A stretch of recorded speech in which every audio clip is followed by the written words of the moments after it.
Good afternoon, morning, evening, Thunder Wizards, wherever it is. I'm in Australia now, so it's still morning for 15 minutes, and in other places it's nighttime and afternoon. So I don't know what time of day it is for you, but uh, we are moving into another solar eclipse on the 2nd. It is the second here now, but it's not the second in many other places in the world. And so it is going to be in the nakshatra of Ardra, which is in a star constellation. And the nakshatra of Ardra is ruled by Rahu.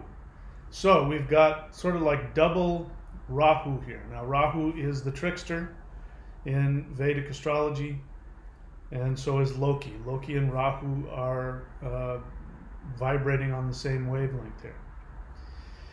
The greatest teacher in the world, in the universe, is Loki. I mean, you think about it. We put Loki into this category of some trickster, and some people will demonize him almost as if he's the devil. But he pretty much is running the show when it comes to evolution, because who is it that is leading the army of the giants during Ragnarok, when the universe is destroyed?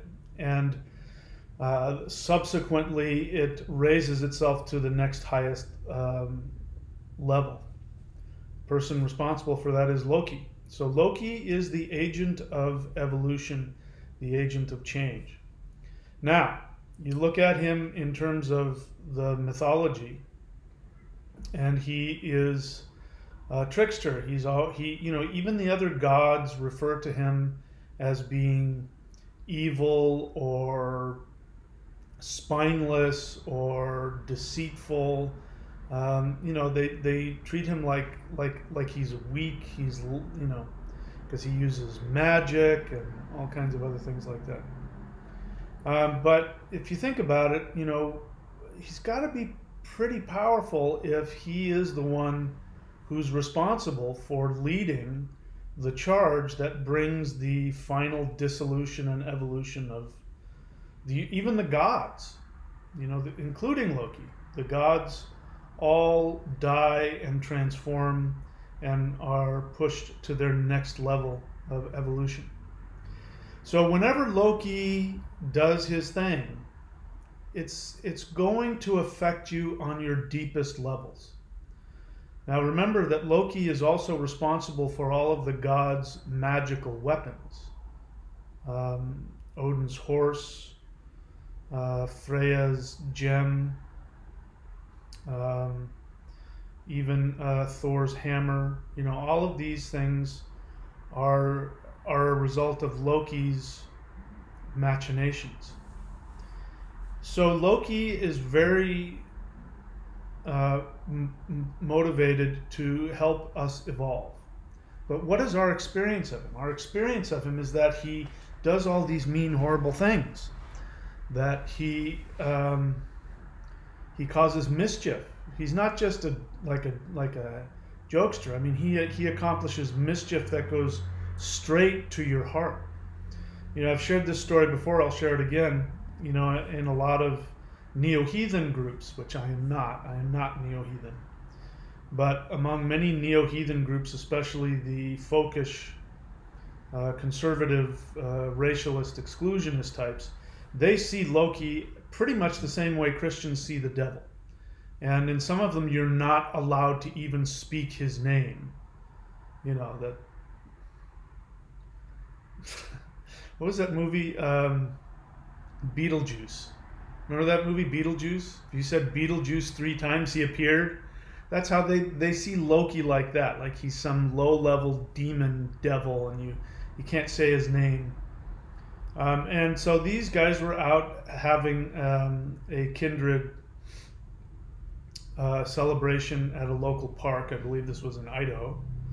And they They were in a circle, and one of them said, "Oh, what the hell," and yelled out, "Loki." And according to the story, a skunk ran into the middle of the circle and sprayed everybody and then ran out. And that proved to them that, you see, Loki is evil. You can't speak his name. And, I remember thinking, he didn't do anything other than just, make you feel stupid. He attacked your pride. Didn't harm anybody. It wasn't like a bear came out and mauled somebody, or a rattlesnake came out and bit a baby or something. It was just, just, you're going to smell bad for a while. And so this is what Loki does. He attacks your ego. But he doesn't do it just for the sake of causing you problems. He does it with the hope that you will wake up to the illusion of what your ego is attached to. So we've got this this eclipse coming up, and I have definitely, in the past year, I won't get into what, but I've definitely felt Loki's presence and Rahu's presence. Rahu in Vedic astrology is responsible for all eclipses. And again, the story of Rahu is that in the beginning, the gods and the Asuras, which are the same as the Aesir and the Vanir, they were both working together, stirring up the cosmic milk so that the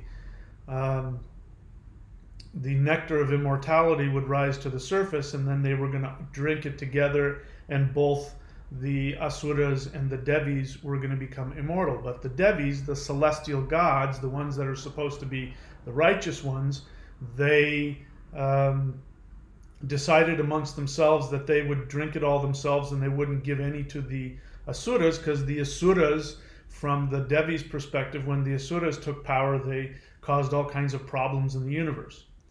So we could get into that. The Aesir and the Vanir, they fight because the Aesir represent timeless perfection, which is like purity, righteousness, and the Vanir represent wisdom through experience, which is why they're involved in fertility and magic and other things like that. So for us humans, we need both of these things. We need both the Devis and the Asuras. We need them both, or we won't function. And we need to have this balance is what gives us this enjoyable life here. So anyways, Rahu disguised himself. He was a serpent. He disguised himself. And as Vishnu, who had transformed himself into a beautiful dancing girl, was going around giving the nectar of immortality, the Asuras were just enthralled with lust and looking at her rear end as she was shaking it, not even realizing that all the gods were drinking up all of the nectar of immortality. And so Rahu knew this, and he had disguised himself, sat himself between the sun and the moon. He drank nectar of immortality, and the sun and the moon saw that he was an Asura and said, "He's a demon, kill him." And Vishnu took out his chakra and chopped his head off. And so Rahu is that aspect of appetite we can never, ever satisfy. He doesn't have a stomach, so it doesn't matter how much he eats, it just falls through his neck. He's immortal, and he's a head. So all he can do is think about all of the physical pleasures that he wishes he could enjoy, all of the things associated to his ego that he wishes he could enjoy, the power, all of that. But because he doesn't have a body, he can't enjoy it. So all he can do is think about it for eternity. So this obviously makes him angry. And he's angry at the sun and the moon for their ego and their fear for taking it away. The sun and the moon represent the soul and the mind. The soul and the mind. The mind, you can't have the mind without the soul, because the mind is merely the reflection of the soul, which is why the mind is meditation. Humans are mind. They are the reflection of the divine spirit. The reason why you meditate is to remember that you are infinite divine spirit. That's why humans are called Man. Man means mind, it means moon. So Loki represents, similar to Rahu, where he represents this kind of understanding. And so one of the things that Loki does is he attacks your ego illusions about yourself. And why does he do that? He does that because he, among all of the gods, and a lot of people aren't going to understand this, but he, among all of the gods, is the most devoted to human evolution and to the evolution of the universe. He is the one who most appreciates the soul. When Balder was in the heavens and all of the gods were partying, they didn't take him seriously. They took him for granted. And so while all the gods were drinking mead, because Balder had this spell on him of protection, nothing could harm him, the gods would sit around and drink mead and get drunk, and they would throw things at him. They'd throw hammers at him and knives and spears and, Molotov cocktails, and it would just bounce off of Balder because Balder was immortal. And all of the gods just thought that was just tremendous fun. But Loki hated that.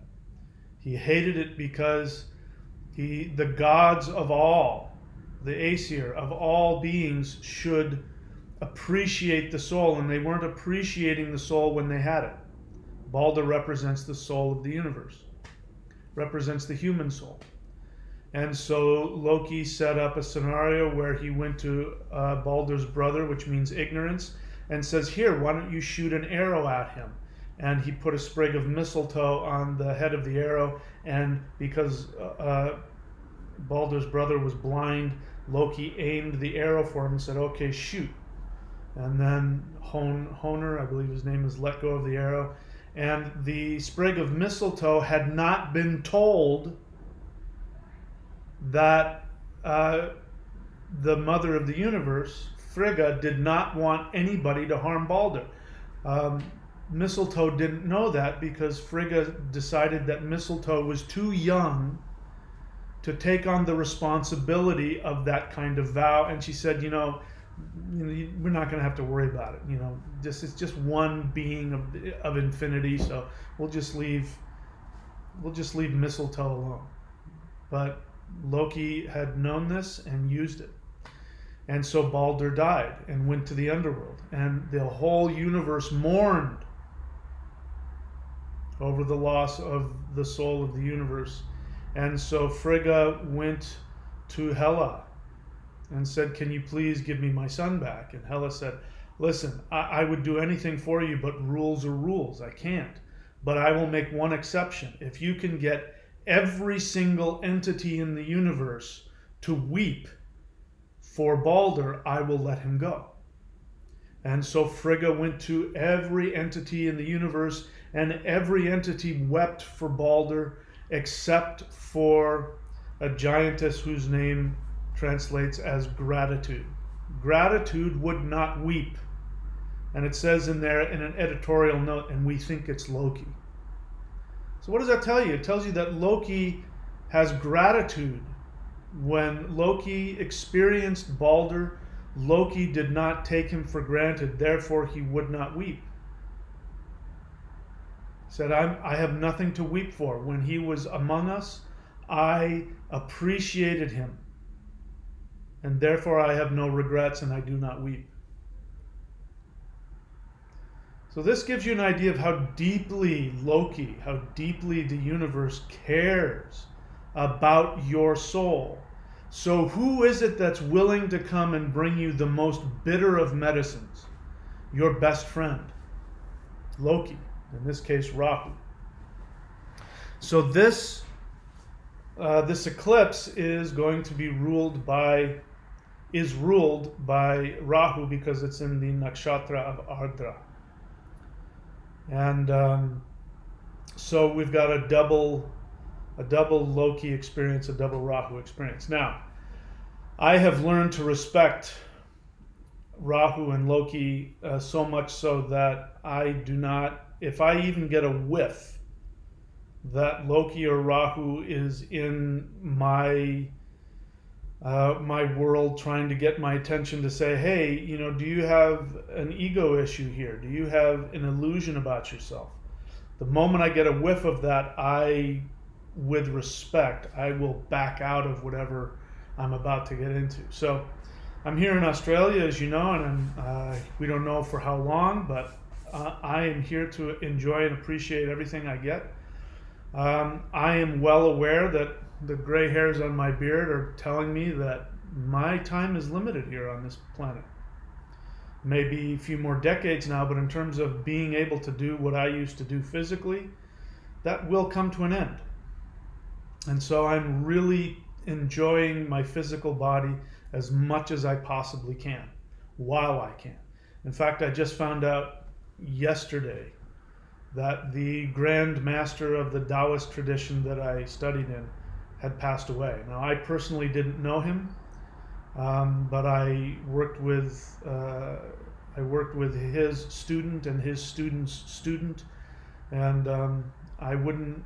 In fact, he is responsible indirectly for many of the things that I teach you about the universality of all of these things. If I hadn't studied in that tradition, I would not have the perspective that I do. So if you're my apprentice, my student in any way, you owe this being a debt of gratitude. And it's okay, you don't need to know who he is. He was very humble. He wouldn't need for you to know that. In fact, he wouldn't even take any credit, but he deserves it. But he has passed away. I just found out sometime last year. And you know, when somebody of that kind of power leaves this world, you start to realize, you know, this life will come to an end. And so I went out. I'm here surfing. This is the whole reason I came down here, was so that I could surf, and I have this amazing opportunity. I'm down here, and the waves are great, and the crowds are almost non-existent. In fact, in terms of crowds, they are. You know, it's very rare that you go out and there's a bunch of people out, and it's just empty waves for miles in all directions. And so I want to appreciate it as much as I can. Now, we've just had this big storm system off the coast of somewhere out here in the way down here in the South Pacific. You know, we're in wintertime here. So the waves are pretty big. Now, they're not enormous. They're not like, you know, 60 foot. They're not the kind that, you know, you see people being towed in on, you know, all that kind of stuff. But they're big. They're big enough that if you don't know what you're doing, you can get yourself into trouble. And, you know, there's a lot of people that aren't surfing, you know, some of the spots out here, because it's just, but I'm stupid sometimes, you know. And last year I went out again when it was big, and I forget my age, and I look at it as though I were 25. And I went out, this was a year ago, I went out and I got caught inside, which means, if you don't know, if you're not a surfer, you may not know what I'm talking about. But when the big waves come in and they crash, what you don't want is, you don't want to be, you know, if the wave is crashing here, what you don't want is to be right here. In fact, you're better off right here. Like, this looks worse, but this is better because you can go up underneath. But being right here, when it crashes down like a gate, that's the worst place to be. And when that happens, you know, it's unavoidable. You know, you're gonna get pushed under, and you're gonna get held under. And it's like being in a washing machine. And it pushes you down, and you're already you know, maxed out because you've been paddling trying to get over the wave, and you know, you're already out of breath. So there's nothing worse than being held underwater when you're already out of breath. It's a horrible feeling. It's you know, you feel like you're gonna die. And so you end up afterwards, you know, if you make it out and you start breathing again. But the problem is, when you've got these big swells that come in, that it's not just one wave. There's a whole set of waves behind it. And in fact, I'll show you what I mean here. Let me bring in some. I was going to bring this video in. What am I looking for? I'm looking for media source. There we go. Okay, so I'll just let you see this. Give me a second to load it into this thing. And there it is. Okay, so it's really, this doesn't do it justice because this actually wasn't the biggest set that came in. But I wanted you to see, you know, this is what I paddled out into. So imagine waves even bigger than that, you know, a few feet bigger than that. And I'm right in front of those. And you can see they just keep coming. They don't stop.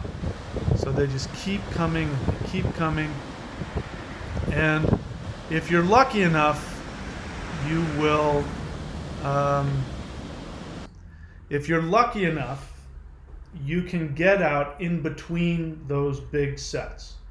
You either want to, you know, you want to wait and then you can get out between them, or you can find a channel, but sometimes you're just right smack dab in front of those puppies and they come in and they, you know, it can be rather deceptive, because what I did this morning, here's what Loki did to me this morning. So bottom line is I went out a couple days ago, I made it out there, I surfed a wave, and the waves started getting bigger and bigger, and I'm paddling out farther and farther to get over the waves, and I'm starting to realize that, you know, this is not going to be fun if I you know, end up getting caught inside. Because the thing is, the easy part about surfing is surfing the wave. That's the easy part.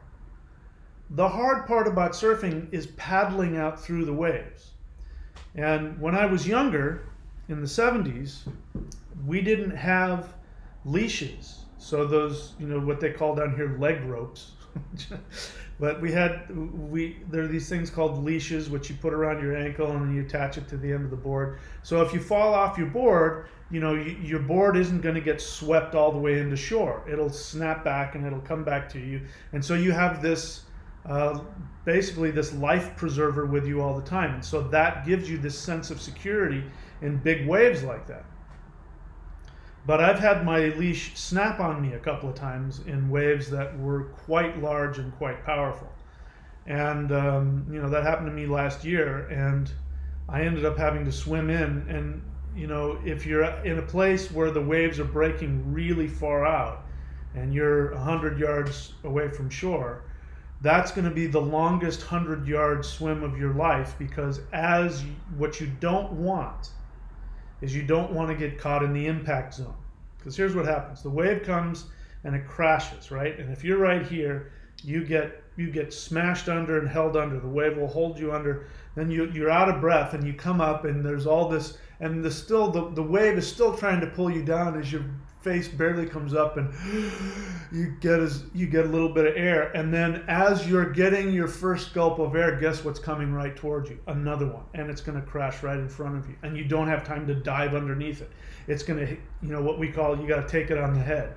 It's going to get you on the head, and then it's going to hold you down for however long.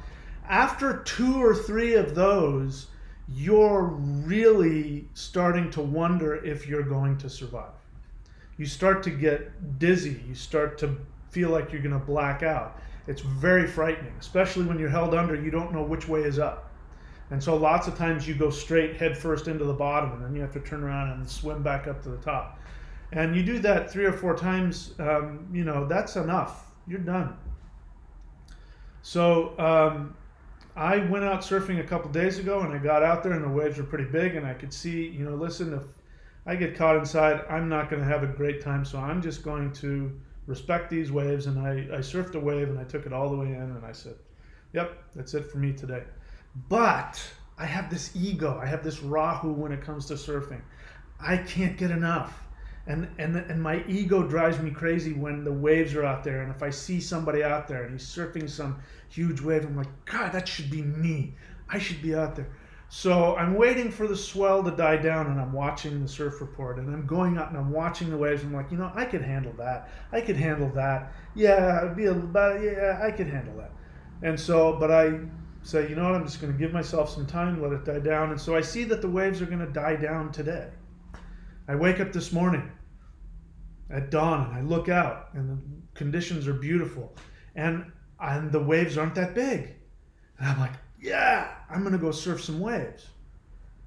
So I do my little routine where I put my eyeballs in, and I put on the clown makeup because the sun is really hot here, so I got a cake on this brown mud, surf mud, so that I don't get sunburned. And put my things for my ears in, and I've got my surfboard, and I got my wetsuit on, and I start walking down to the beach. And as I'm walking down, I realize these waves are bigger than I thought. But I'm all dressed up, and I got no place to go. And my ego is like, Mike, why don't you just go back, take your wetsuit off, and wait and see. Waves might get a little smaller later on. But my ego, I can't not. People see me walking, and they're saying, wow, you're brave. And one woman says, you're brave. And I'm like, oh. So I got to do it. And my ego says I got to do it. So I paddle out. And I get to the shore, and the waves are way out there, and I see nothing but white water coming at me. And I'm like, wow, I did it a couple days ago. It wasn't that bad. I can do it. I see other people out there, different times of the day. I can do it. So I start paddling out, and I'm making it out, and I start to think I'm going to make it. I'm going to make it out there. And I end up in the exact worst spot, and a set comes in, and the gate just closes right in front of me. And it's never good when your first words are, oh, fuck. And that was my first word out there. So I got held down. Again, I get held down a second time. And I'm worried my leash is going to break. That would be horrible. That's the worst thing. Being stuck in the impact zone. Because here's what happens. The waves comes down like this. And then there's another wave behind it. So as this wave comes down like this, and you're getting held under, the wave behind it is sucking the water up. It's sucking the water up into itself.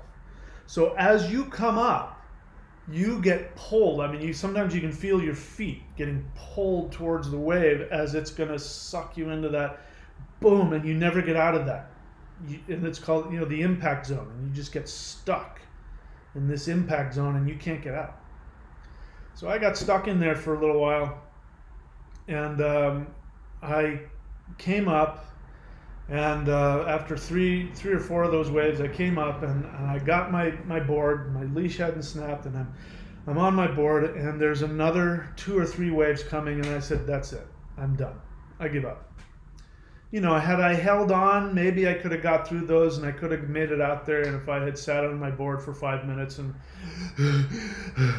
I probably would have been okay. But at this stage in my life, here's something I've learned. If the work to fun ratio is not balanced, I'm done.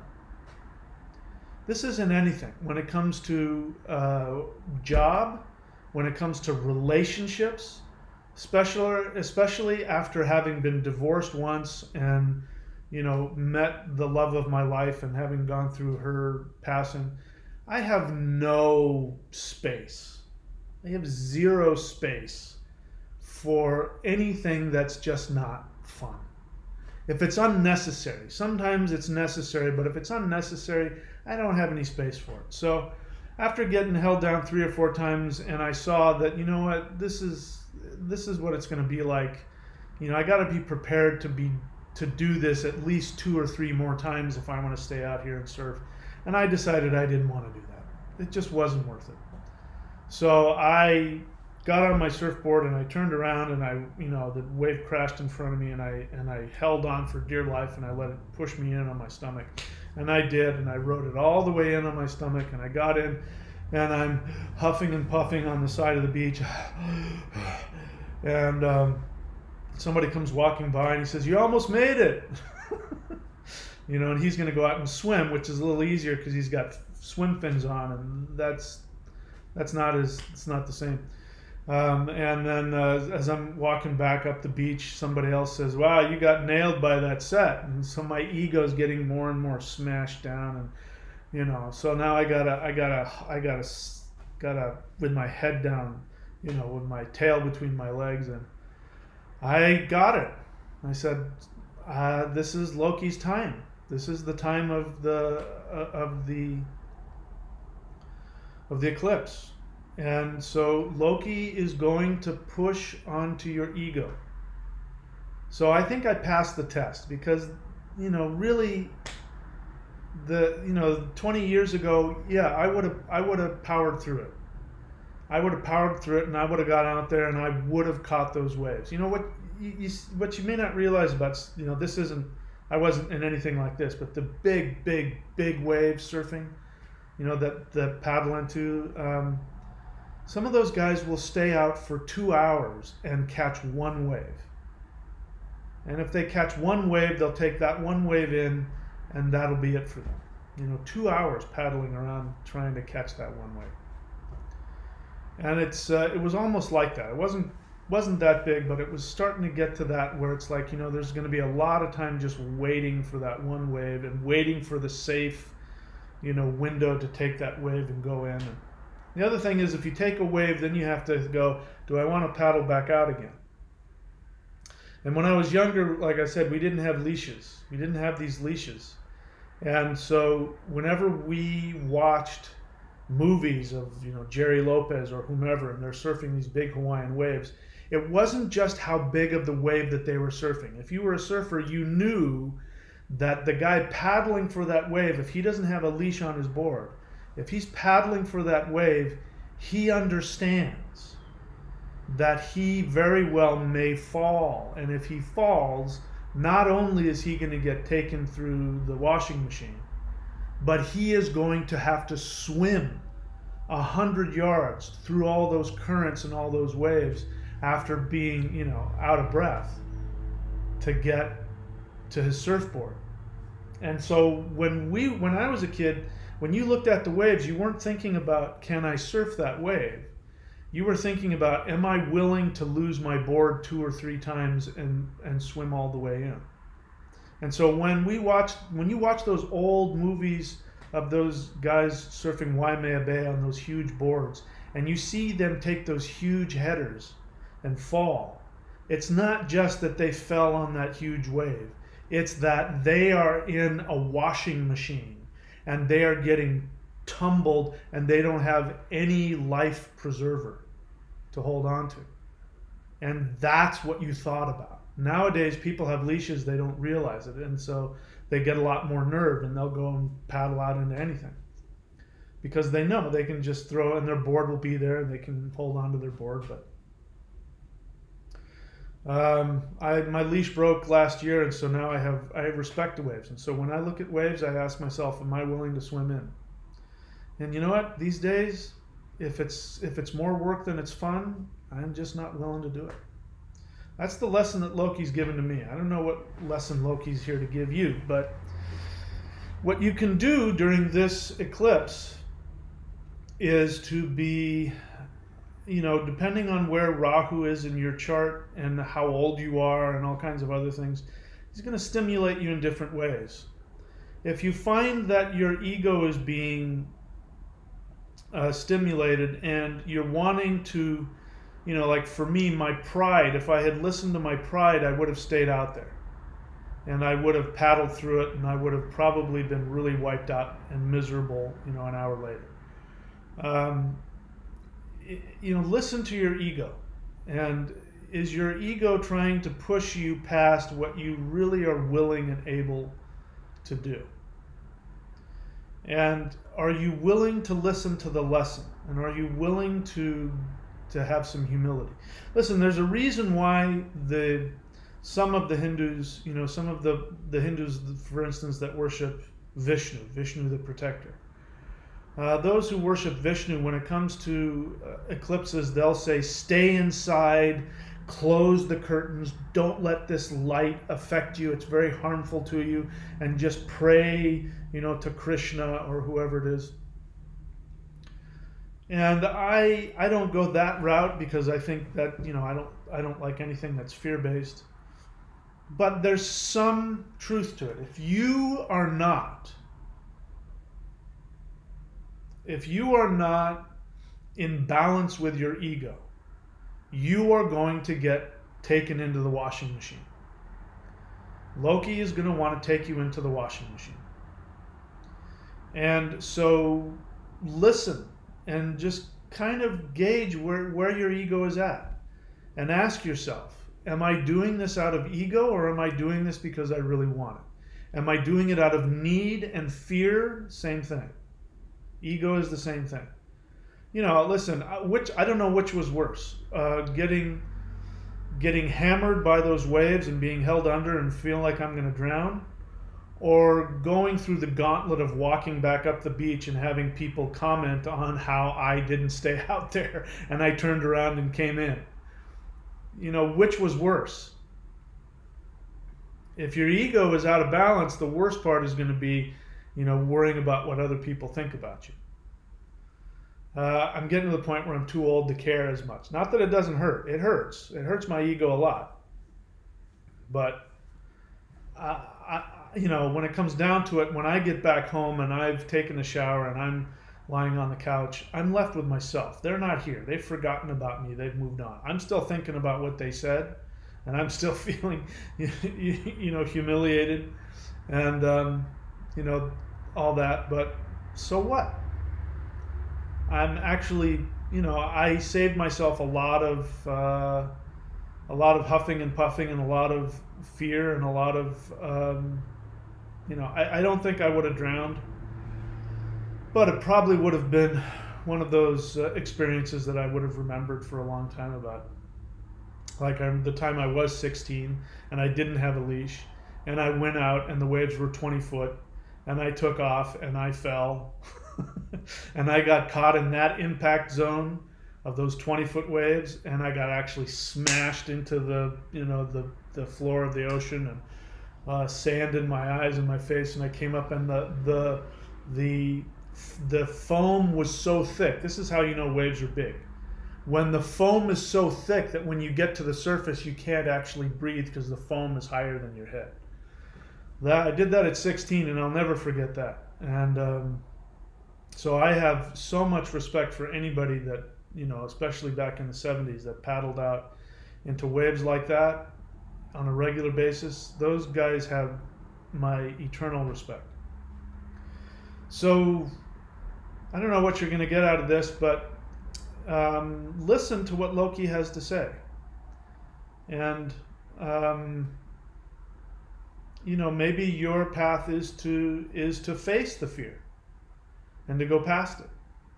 And maybe your path is to understand what your limitations are and to go, you know what, I'm going to respect the power of the universe, and I'm going to respect whatever it is that I'm dealing with, and I am going to not let my ego push me past my happy zone, my comfort zone, my abilities. Okay? So that's it for me for today anyway. Don't know what you got out of it, but there you go. Talk to you guys soon. Have a great, enjoy your, whatever ritual you're going to do, you know. By the way, I guess before I get off, I should say this. What you can do is, if you have a mantra ritual and you happen to be awake during the time of the eclipse, I would do your ritual. Do your mantra and your ritual. If you don't have a mantra ritual, then do some qigong. Do some deep breathing. At the very least, just sit and meditate. Light a candle, because the candle represents the soul. And this is the time when the eclipse comes, you're going to feel, your soul is going to feel like it's in the dark. If you feel eclipses, your soul, that's when the fear comes in, when you feel like you're in the dark. So light a candle and think about your soul and breathe deeply, and think about what ego limitations you can let go of.